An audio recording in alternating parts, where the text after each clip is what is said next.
మీకు వాళ్ళకు గూడు పుటాని లేదు, సీకట్ల ఒప్పందం లేదు అంటే కేసీఆర్ హరీష్ను కేటీఆర్ను సిబిఐతో నీ బొక్క లేపించినాక నువ్వు మాట్లాడాలి. బండి సంజయ్ గారు, మీరు కార్యకర్త నుంచి వచ్చి ఎదిగిరు బాగానే ఉంది, మీరు కౌన్సిలర్ ఉన్నోళ్ళు ఎంపీ అయిన బాగానే ఉంది, ఎంపీ అయినోళ్ళు కేంద్ర మంత్రి అయిన బాగానే ఉంది, మీ పరిస్థితి బాగానే ఉంది, కిషన్ రెడ్డిది బాగానే ఉంది. మరి కరీంనగర్ మున్సిపాలిటీ పరిస్థితి ఏముందని నేను అడుగుతున్నా. ఏం తెచ్చినవో ఏమి ఇచ్చినవో చెప్పు.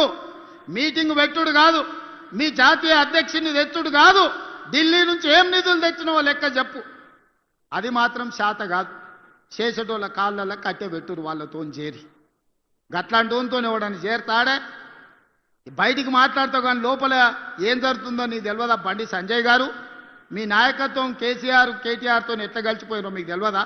మీ కిషన్ రెడ్డి ఎప్పుడన్నా హైదరాబాద్లోకి వాళ్ళకు వ్యతిరేకంగా మాట్లాడిండా? మీ కిషన్ రెడ్డికి నోరని తెరిసే ధైర్యం ఉందా కేసీఆర్కు కేటీఆర్కు వ్యతిరేకంగా? బండి సంజయ్ గారు మీకు కనిపిస్తలేదా మీ నాయకులు ఎవరెంబడి తిరుగుతుర్రో?